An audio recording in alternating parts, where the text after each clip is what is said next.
વાત કરીએ ક્રોધને નાથવાનો વ્યવહારુ ઉપાય મૌન. એક ગામમાં એક વરખની બાઈ હતી. તેને સવારથી સાંજ સુધી કોઈને કોઈ સાથે કજિયો કર્યા વગર ચેન ન પડે. લોકો તેનાથી ત્રાસી ગયા. લોકોએ આવીને રાજાને ફરિયાદ કરી. રાજાએ કહ્યું, આ બાઈને ગામ બહાર મૂકી દઈએ. આ વાતની ગમે ત્યાંથી એને ખબર પડી. એણે આવીને રાજા સાથે ઝઘડો ચાલુ કર્યો. હું એ આપની પ્રજા છું, મને પણ અહીં રહેવાનો અને મારી રીતે જીવવાનો અધિકાર છે. અને એણે રાજાને બરાબર લપેટમાં લીધા. રાજાને થયું, બૈરાઓ સાથે બહુ જીવાજોડી કરવામાં મજા નથી, નહીં તો કોક વાર મુશ્કેલીમાં મૂકી દે. રાજાએ બાઈને કહ્યું, રોજ બધા લોકો હેરાન ન થાય એવો તું મને રસ્તો બતાવ. બાઈએ કહ્યું, મને વારા ગોઠવી આપો. અને ના સમજ રાજાએ પણ એને બધા ઘરના વારા ગોઠવી આપ્યા. જેનો વારો આવે તેના ઘરે જાય અને ત્યાં બોલાચાલી, ગાળાગાળી, આમ સવારથી સાંજ સુધી ધમાચકડી ચાલે. આ એનો નિત્યક્રમ. એકવાર એક માજીના ઘરનો વારો આવ્યો. ઘરમાં 2 જ જણ, સાસુ અને વહુ. તેમાં એ વહુ વિધવા હતી.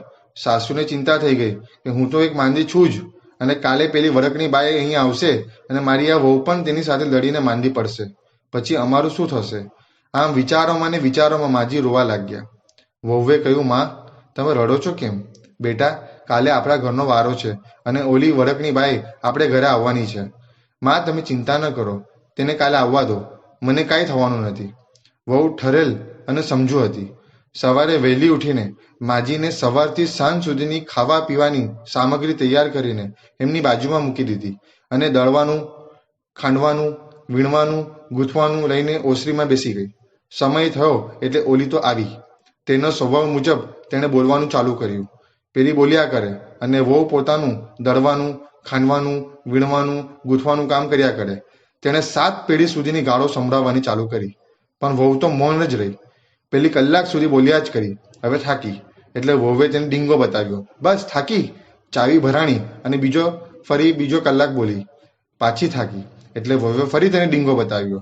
બસ થાકી એટલે ફરી ત્રીજો કલાક બોલી. આવું 5 વખત થયું. એકલી એકલી ક્યાં સુધી બોલે? છેવટે થાકીને કહ્યું, મારે લડવું નથી, હું તો થાકી ગઈ, હું મારે ઘરે જાઉં. ત્યારે વહુએ કહ્યું, તને એમને એમ નહીં જવા દઉં, સાંજ સુધી તો લડવું જ પડશે, અમારો આજનો વારો છે. પેલીએ કહ્યું, મને જવા દો, હવે મારે લડવું નથી. આણે કહ્યું, એક શરતે જવા દો. રાજા પાસે જઈને નક્કી કર કે આજ પછી ક્યારેય કોઈની સાથે નહીં લડું, તો જવા દો. હા માં, હા, એમ નક્કી, પણ મને છોડ.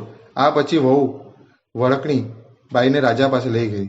ત્યાં લઈ જઈ હવે કોઈની સાથે નહીં લડવાનું નક્કી કરાવીને છોડી. થાકીને ઠેકાણે આવી. સમજણ પડી? આપણે તો આટલું નથી કરવાનું. કોઈની નબળી વાતો કરવી નહીં અને કોઈની નબળી વાતો સાંભળવી નહીં. બસ આટલું જ કરવાનું. પરમ તારા ગુરુદેવ કહેતા હતા કે ન હોય તેવી ખોટી વાતો કોણ કરે? જેનું મગજ બરાબર ન હોય તે. અને જેનું મગજ બરાબર ન હોય તે બોલે તેની કિંમત પણ કેટલી. આટલું સમજી જાઓ તો એ કેટલા હળવા થઈ જાઓ. એક નક્કી કરો કે કોઈ ગમે તેટલો ક્રોધ કરે તો પણ તેના ઉપર ગરમી કરવી નથી, ઝઘડો કરવો નથી, એનું નબળું બોલવું નથી, એનું નબળું કરવું નથી, એના માટે નબળું ચિંતવવું નથી, બદલો લેવાની ભાવના કરવી નથી. માત્ર પુણ્ય પાપના સિદ્ધાંતોને યાદ કરવા છે. આવી જ વાતો લઈને ફરી મળીશ.